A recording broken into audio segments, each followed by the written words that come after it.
turbo kit mounted. Got the base tune flash. Probably drove the car for 20 minutes, just making sure everything was dialed in, no leaks. Drove it a few more times to make sure it was okay.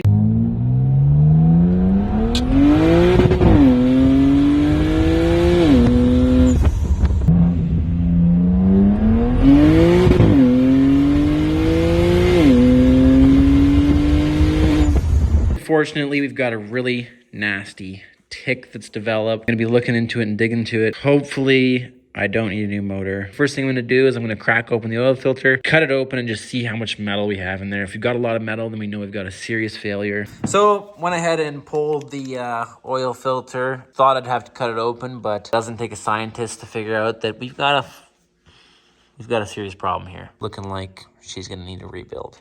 Issue is not in the top end. I was hoping it was, but kind of knew it wasn't based on the amount of metal we had in the oil filter housing. I mean, those colors are really, really nice, really pretty, but unfortunately, that means one thing only. It means that we have rod bearing failure, so we'll have to see once we get it on a motor stand. We'll see how bad it really is. We're gonna pull the motor out, and yeah, then we're gonna get started on disassembling this, seeing what happened, and go ahead, I'm gonna roll some time lapses, and we'll keep her going. When your ball's deep, there's no pulling out. Just hold on.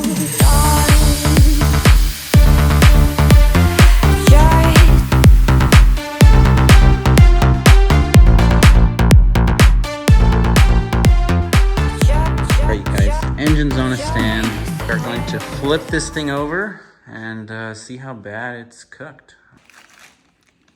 You can see that the number one cylinder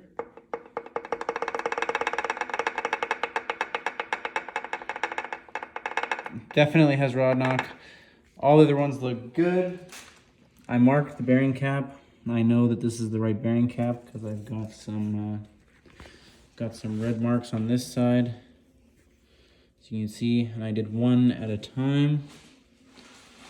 So we're gonna pull it off and see what it looks like. Made sure I torqued them all.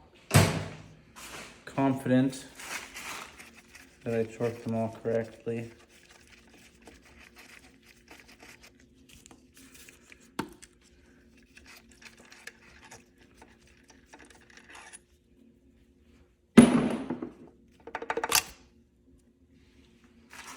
And that is what a spun bearing looks like. It's actually exactly what happened. It is a bearing spun. You can see that the bearing is actually spun. It's not as bad as I thought. Damage is there though. Such a bummer after all that work. The good news at this point is that we are gonna be building this motor, and it does look to me like the crankshaft is savable. Yeah, definitely spun around a few times. Not really too sure. If I had to guess, I don't really know. I don't know. Definitely ate the crap out of the bearing. Alright, you guys, so basically I ended up finding the cause of why the bearing spun. You didn't see this, but I ended up taking an oil sample of my new motor oil on the knocking motor. Keep in mind, we only had about 2 hours running on the engine. Basically, it looks like the oil was diluted by fuel. Unfortunately, what this means is we likely have a leaking injector, which really, really sucks. Hurts my feelings. I have all Index 12 injectors, but I guess one of them must have been leaking down. I can't really see blow-by being the cause. Hey guys, you can see that I went ahead and pulled all of my injectors and spark plugs out of my blown motor. And really what I was looking for is a spark plug that was extremely black and had indicated a failed injector.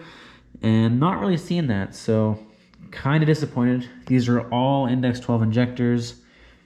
At this point, I'm thinking cylinder number one because I did have a super knock code when all this happened, but I'm also not sure if that was from the number one rod bearing spinning. It's kind of tough to say. I do have a set of spare Index 12 injectors. That brings me to my next point. Over here, we have a, well, new to me engine that I went ahead and picked up. We got 90-day warranty, 100,000 kilometers, guaranteed runner. I would like to use these injectors, but they are only index 7. This motor looks a lot cleaner than what I had in my car. Everything's a lot shinier. A few small oil leaks, but in the next video, I'm going to be sure to address all the oil leaks in this motor. We're going to get this thing running and up to mint condition. I'm going to change basically every single seal on this engine that you can possibly think of. And we're also going to do a walnut blast, valve cover, and then we'll be throwing in the single turbo kit and beating the living hell out of this thing. As for the knocking N54 we have here, my plan with this one is to kind of keep it as a spare motor. So what I'm going to do is when winter comes and things are slow, I'm actually going to pull this apart. We're going to put some forged rods and pistons in it, probably port out the head, do a full clean, full rebuild, and we'll have this guy ready to go for whenever he blows. I don't think this motor will blow up. Like they're not supposed to blow up, but I'm preparing for the worst here. You know, this is the platform that I really like, so I figure why not have a spare motor, and why not have one that's built and ready to go. You know, let's do it right. But to get me on the road, that's what that puppy's for. So yeah, I'm super stoked, and we'll take you guys through the entire process of how to refresh an N54 and get it running mint, because I'd say 90% of these motors are leaking oil and could really use a walnut blast. And I think most of the time when you buy an N54 on the web or whatever, you're basically buying a neglected motor that hasn't been maintained or properly cared for. And we're going to show you guys how to take care of that and how to really make things running up to snuff. All right, you guys, and don't forget to cop your Kamshaft hoodies. They're hot on the site right now. We got them. I'll make sure I leave a discount code for all you in the description. Anyways, that's it. Take care, and we'll see you on the next episode.